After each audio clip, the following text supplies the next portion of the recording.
وسلم سے مطالبہ کیا کہ آپ زمین سے چشمے جاری کر دیں، آپ کے لیے باغ ہو، کھجور انگور کے باغات، ان کے درمیان میں آپ نہریں جاری کریں، آپ کے لیے سونے کا محل ہو، آپ آسمان پہ جائیں، وہاں سے ہمارے سامنے کتاب لے کر آئیں۔ اس طرح کے اور اٹ پٹانگ قسم کے مطالبات کیے۔ اس کے جواب میں قرآن نے کیا کہا؟ سبحان ربی، آپ کہہ دیجئے میرا رب ہر عیب سے پاک ہے، میں ایک انسان ہوں اور پیغمبر ہوں اللہ کا، تو میں نے خدا ہونے کا، معبود ہونے کا دعویٰ نہیں کیا۔ آگے قرآن کہہ رہا ہے کہ لوگوں کو ایمان لانے سے یہ بات روک رہی ہے کہ اللہ نے ایک انسان کو پیغمبر کیوں بنایا۔ اللہ نے بتایا نا کہ نبی کو آپ کہہ دیں میں تو ایک انسان ہوں بھائی، تو یہ تو کوئی فرشتہ ہونا چاہیے طاقتور، تو انسان کو کیوں پیغمبر بنایا؟ اس کا اللہ نے جواب دیا ہے، وَمَا مَنَعَ النَّاسَ أَن يُؤْمِنُوا، لوگوں کو نہیں روکا اس بات سے کہ وہ ایمان لے آئیں، اِذْ جَاءَهُمُ الْهُدَىٰ، جبکہ ان کے پاس ہدایت آ بھی گئی، إِلَّا أَن قَالُوا، صرف اس بات نے کہ وہ یہ کہتے ہیں أَبَعَثَ اللَّهُ بَشَرًا رَسُولًا، کہ اللہ نے ایک انسان کو رسول بنا دیا۔ قل، کہہ دیجئے، لَوْ كَانَ فِي الْأَرْضِ مَلَائِكَةٌ يَمْشُونَ مُطْمَئِنِّينَ، اگر زمین میں فرشتے ہوتے چلتے پھرتے اور یہیں پر اطمینان سے رہتے۔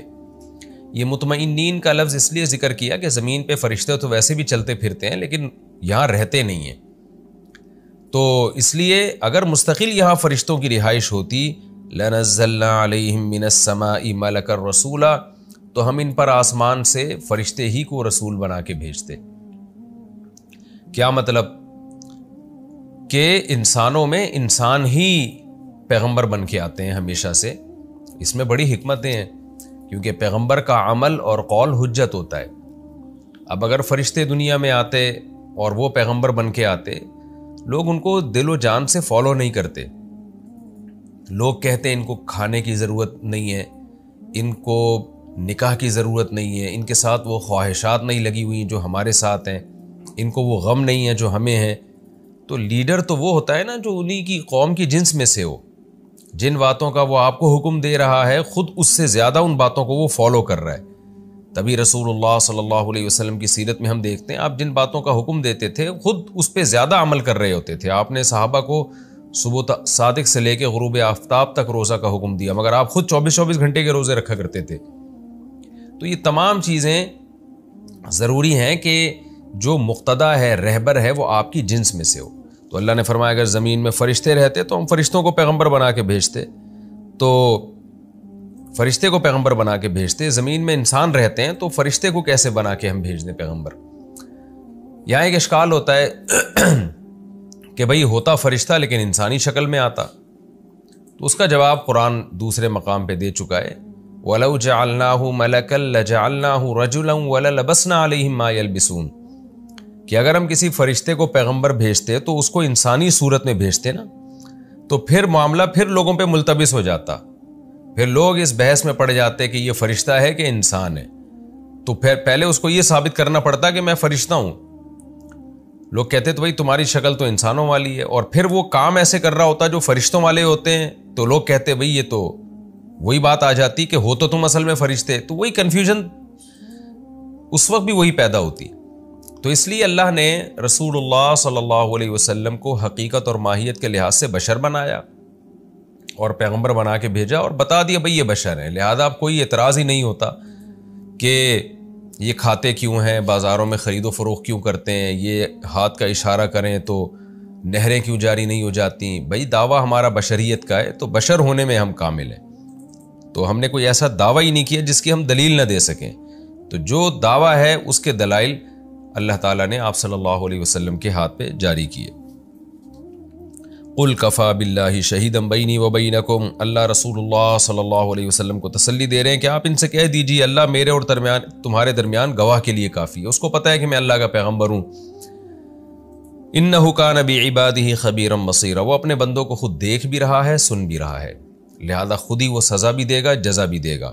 میرا کام ہے دعوت کو پہنچا دینا۔ وَمَن يَهْدِ اللَّهُ فَهُوَ الْمُهْتَدِ، اور جس کو اللہ ہدایت دے وہی ہدایت یافتہ ہوتا ہے۔ تو اے نبی آپ غم نہ کیجئے، جو ان میں صلاحیت والا ہوگا اللہ اس کو سیدھے راستے پہ چلنے کی توفیق دے گا۔ وَمَن يُضْلِلْ، اور جس کو اللہ گمراہ کر دے، فَلَن تَجِدَ لَهُمْ أَوْلِيَاءَ مِن دُونِي، تو اے نبی آپ اس کے لیے کوئی ولی نہیں پائیں گے اللہ کے علاوہ، کوئی اس کو اللہ سے کے عذاب سے بچانے والا نہیں ہوگا۔ وَنَحْشُرُهُمْ، اور ایسے لوگوں کو ہم جمع کریں گے قیامت کے دن، عَلَىٰ وُجُوهِهِمْ، اپنے چہروں کے بل، عُمْيًا، اندھے ہو کے، بُكْمًا، اور گونگے ہو کے، سُمًّا، اور بہرے ہو کے۔ چہروں کے بل کیوں جمع کریں گے؟ احادیث میں اس کی تفصیل آئی ہے کہ الٹے پاؤں چلیں گے، یعنی سر کے بل کھڑے ہوں گے اور چل بھی الٹے رہے ہوں گے۔ بار بار یہ بات بیان کی گئی ہے کہ یہ جو آخرت ہے نا، آخرت، یہ ہمارے دنیا میں جو ہم نے اعمال کیے ہوں گے ان کی صورت مثالیہ ہے، یعنی ان کے مثالی دنیا قائم کریں گے اللہ تعالیٰ۔ جیسے پل صراط جو ہے وہ وہی صراط مستقیم ہے جس پر ہم دنیا میں چلے، تو جو جیسے چلا ہوگا وہاں بھی ویسے ہی چلے گا، اللہ اس کو ایک شکل دے دیں گے۔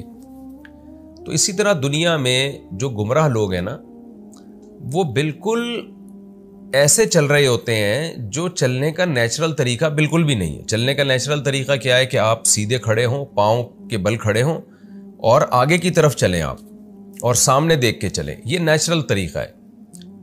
یہ لوگ چونکہ ہدایت کے راستہ جہاں تھا نا، اس سے بالکل نہ صرف یہ کہ اس راستے پہ چلے، بلکہ انہوں نے چلنے کے لیے اپنے پاؤں بھی استعمال نہیں کیے۔ جو اللہ نے ان کو صلاحیت دی تھی نا ٹانگوں کی چلنے کے لیے، تو سیدھے راستے پہ چلنے کے لیے جو اللہ نے انسان کو صلاحیتیں دی ہیں، وہ صلاحیتیں بھی انہوں نے استعمال نہیں کی، اور چلے بھی الٹے راستے پر۔ تو اس کی صورت مثالیہ قائم کی جائے گی کہ اللہ ان کو الٹا کر دے گا قیامت کے دن، اور پھر الٹی طرف چلیں گے سر کے بل، کہ تم ایسے دنیا میں سیدھے راستے پہ چلے تھے، آج بھی ایسے ہی چلو گے۔ اور یہی مثال ہے عمین، اندھا کر کے بھی اٹھائیں گے۔ قال ربی لما حشرتنی اعمی وقد کنت بصیرا، وہ کہیں گے اللہ ہم تو بینا تھے، تو نے ہمیں اندھا کیوں اٹھایا؟ تو یہاں بھی یہی ہے کہ تم سیدھے راستے سے اندھے ہو گئے تھے، تم نے ان آنکھوں کو سیدھا راستہ دیکھنے کے لیے استعمال نہیں کیا، ایسے تھے جیسے تمہیں نظر ہی نہیں آ رہا، تو آج بھی تمہیں اللہ اندھا کر دے گا۔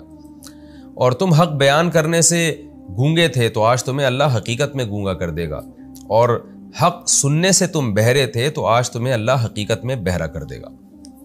حدیث کو اگر ہم دیکھتے ہیں تو اس سے پتہ چلتا ہے یہ کچھ وقت کے لیے ہوگا، ان کو سزا دینے کے لیے، ان کو ان کی حقیقی کیفیت بیان کرنے کے لیے، یعنی کچھ وقت کے لیے اوندھا چلایا جائے گا، اندھا بہرا گونگا کر دیا جائے گا، اس کے بعد یہ صلاحیتیں ان کی بحال کر دی جائیں گی تاکہ وہ قیامت کی ہولناکیوں کو اپنی آنکھوں سے دیکھیں، اور پھر وہ اللہ کے سامنے پکاریں گے کہ ربنا اخرجنا منہا، ہمیں جہنم سے نکال دے، یا ہمیں دنیا میں ایک دفعہ بھیج دے۔ تو یہ قوت گویائی بھی بحال کر دی جائے گی، قوت سماعت بھی بحال کر دی جائے گی، اور جو ہے بجائے سر کے بل چلنے کے پاؤں کے بل چلیں گے۔ تو یہ میدان حشر میں ان کو جو سزا دی جائے گی نا، ان سزاؤں میں سے ایک سزا ہے یہ، اور یہ کچھ وقت کے لیے ہوگی۔ قرآن کی اگر تمام آیات کو ہم دیکھتے ہیں تو اس سے یہی پتہ چلتا ہے کہ یہ مستقل میدان حشر میں سزا نہیں ہوگی، بلکہ ان کی وہ کیفیت جو دنیا میں تھی اس کو اللہ مثال سے سمجھانے کے لیے کچھ وقت کے لیے ان کو اس عذاب میں مبتلا کریں گے۔ مأواہم جہنم، اللہ فرماتے ہیں اور ان کا ٹھکانہ جہنم ہوگا۔ کلما خبت، جب بھی وہ جہنم کی آگ بجھنے لگے گی، زدناہم سعیرا، ہم ان میں اضافہ کر دیں گے بھڑکانے کے اعتبار سے، یعنی اس آگ کو ہم بھڑکا دیں گے۔ ذالک جزاؤہم بانہم کفروا بآیاتنا، یہ ان کی جزا ہے۔ اے اللہ اتنی سخت سزا کیوں دے رہا ہے؟ جہنم کی آگ میں جلیں گے، ٹھنڈی ہونے لگے گی تو اس آگ کو اور بھڑکا دیا جائے گا۔ تو اللہ کہتے ہیں ان کا جرم بہت بڑا ہے۔ وہ جرم کیا ہے؟ کفروا بآیاتنا، انہوں نے ہماری آیات کا، نشانیوں کا، آیات سے اللہ کی نشانیاں جو آفاق عالم میں نظر آتی ہیں ہمیں، جن کو دیکھ کر بنانے والے پر استدلال کیا جا سکتا ہے، وہ آیات بھی مراد ہو سکتی ہیں، اور آیات سے قرآن کی آیات بھی مراد ہو سکتی ہیں۔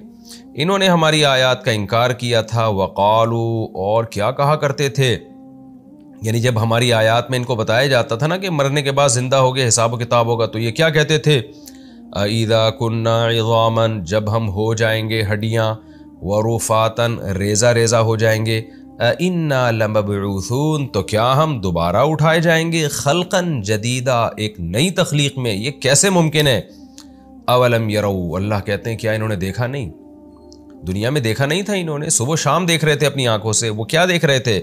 ان اللہ الذی خلق السماوات والارض، کہ وہ اللہ جس نے آسمانوں اور زمین کو بنا دیا، قادر علی ان یخلق مثلہم، وہ اس پر قدرت رکھتا ہے کہ انہی جیسے انسانوں کو، یعنی ان کو انہی کی شکل میں دوبارہ پیدا کرتے ہیں۔ ان جیسے کا مطلب ایک اور نئی تخلیق میں۔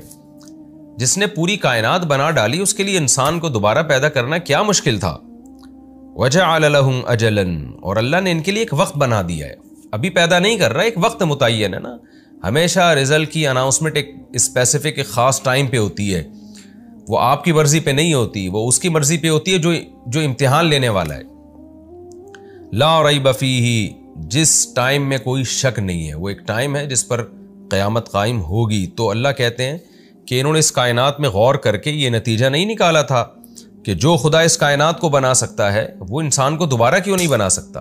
اور آج کے انسان کو دیکھیں کیسے بدبخت ہو گئے ہیں، وہ کہہ رہے کہ یہ کائنات ہی خود ہی بنی ہے، یعنی یہ تو اس سے بھی بڑا جرم ہو گیا نا۔ مشرکین کم از کم یہ تو مانتے تھے کہ یہ خود بخود تو بن نہیں سکتی، جس نے بنایا ہے اس کی قدرت کا انکار کرتے تھے، اور آج اس سے بڑا جرم انسان کر رہا ہے کہ وہ کہہ رہے یہ آٹومیٹیکلی بن گئی ہے، یہ تو اور زیادہ بڑا جرم ہے۔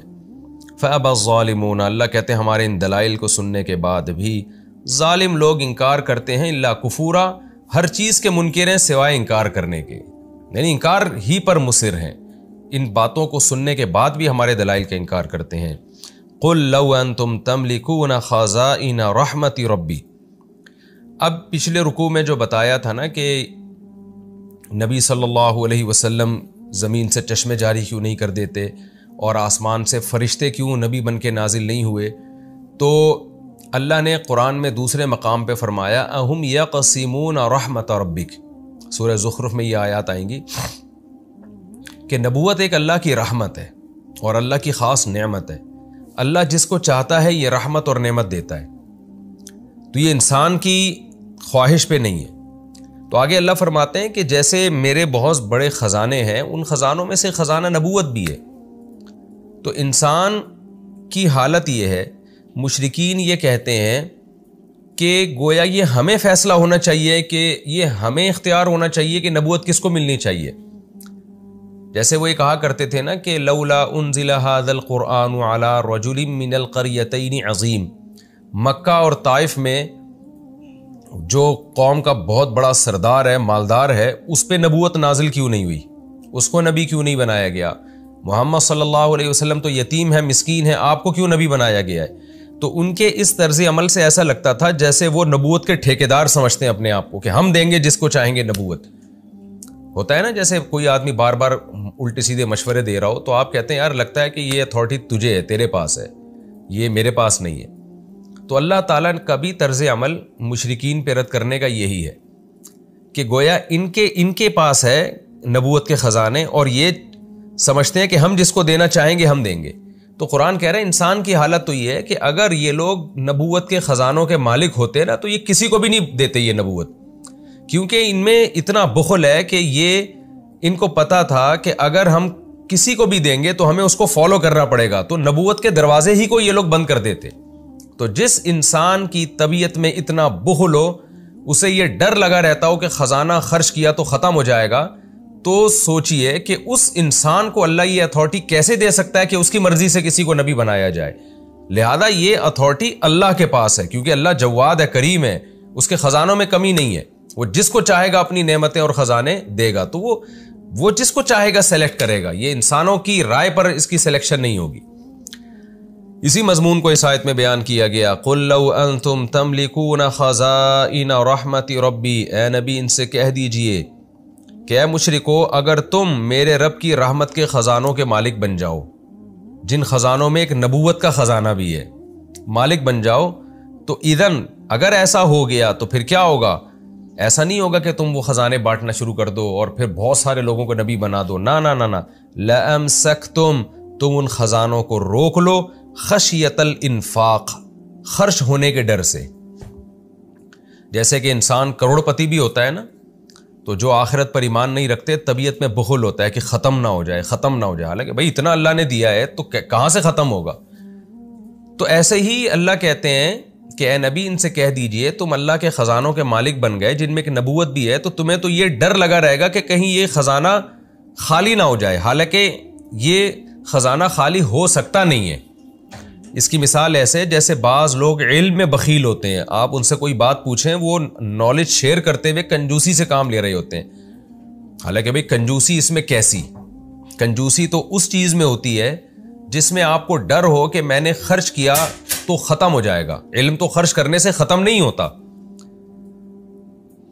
تو ایسے شخص میں ایسے موقع پہ اس کو کیا کہا جائے گا کہ یار تو علم کے معاملے میں اتنا کنجوس اور اتنا بخیل ہے کہ ایسا لگتا ہے کہ تجھے یہ ڈر ہے کہ تو اپنی نالج اگر شیئر کرے گا تو تیری پاس نالج ختم ہو جائے گی۔ تو جو طرز یہاں پر ہم اختیار کرتے ہیں نا کسی کو تانا دینے کا، ملامت کرنے کا، وہی طرز قرآن نے یہاں اختیار کیا ہے کہ بھئی علم تو ایسی چیز ہے جو خرچ کرنے سے ختم نہیں ہوتی، پھر بھی تمہیں ایسا لگ رہا ہے کہ تم علم کو چھپا رہے ہو، تمہیں ڈر ہے کہ ختم نہ ہو جائے۔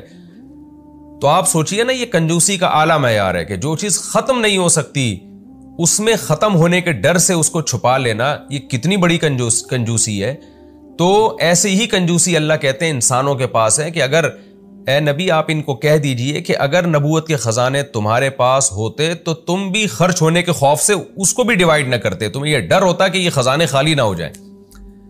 تو اصل میں یہ ایک اور طرف اشارہ ہے، یہ اشارہ یہ ہے کہ جیسے جس کے پاس علم ہے وہ نالج شیئر نہیں کرتا، اس کو ڈر ہو کہ نالج ختم نہ ہو جائے۔ حقیقت یہ ہے کہ ڈر نہیں ہوتا بلکہ حسد اور جیلسی کہ میں نے نالج شیئر کی تو یہ بھی میرے جیسا ہو جائے گا، اس کے پاس بھی نالج آ جائے گی، لوگ میرے محتاج نہیں رہیں گے۔ تو اصل میں خوف اس بات کا ہوتا ہے، لیکن لیبل کیا لگتا ہے کہ ختم نہ ہو جائے، یہ نالج ختم نہ ہو جائے۔ تو یہاں بھی اصل میں قرآن یہ بتانا چاہ رہا ہے کہ ان کے دل میں حسد ہے کہ اگر ہم نے نبوت، اللہ کہتے ہیں ہم نبوت کے خزانے ان کو دے دیتے تو پھر بھی یہ روک لیتے حسد کی وجہ سے کہ فلاں کو نبوت مل گئی تو ہمیں اس کو فالو کرنا پڑے گا، لہذا کسی کو بھی نہیں دیتے۔ اور ان کا معاملہ ایسے ہوتا جیسے اس شخص کا معاملہ ہوتا ہے جو خزانے خالی ہونے کے خوف سے خزانوں کو روک لے۔ تو اللہ تعالیٰ چونکہ جواد اور کریم ہے، وہ خرچ کرتا ہے، تو اس میں نبوت کا ایک بھی خزانہ ہے، جس کو چاہتا ہے نبی بناتا ہے۔ وَقَانَ الْإِنسَانُ قَتُورًا، اللہ کہتے ہیں انسان تو ہے ہی روکنے والا، بخیل ہے۔ یعنی انسان سے مراد ظاہر ہے وہ لوگ جو آخرت پر ایمان رکھتے ہیں وہ اس فہرست میں داخل نہیں ہیں، لیکن عمومی طور پر انسانوں کی حالت یہی ہے کہ وہ روکنے والا ہے۔ تو جب عام خزانوں کو انسان روک لیتا ہے، اس میں خرچ کرتے ہوئے ڈرتا ہے، علم کو روک لیتا ہے، اس میں خرچ کرتے ہوئے ڈرتا ہے، تو نبوت تو بہت بڑی چیز ہے۔ ہم اگر لوگوں کو نبوت کے خزانے دے دیتے کہ خود جس کو چاہو بانٹتے پھرو، تو وہ کسی ایک کو بھی پیغمبر نہ بناتے اور انہی خزانوں کو لے کے قبر میں دفن ہو جاتے۔ تو لہذا یہ اتھارٹی انسانوں کے پاس نہیں ہے، بلکہ یہ اتھارٹی خدا کے پاس ہے، وہ جس کو چاہے گا پیغمبر بنائے گا۔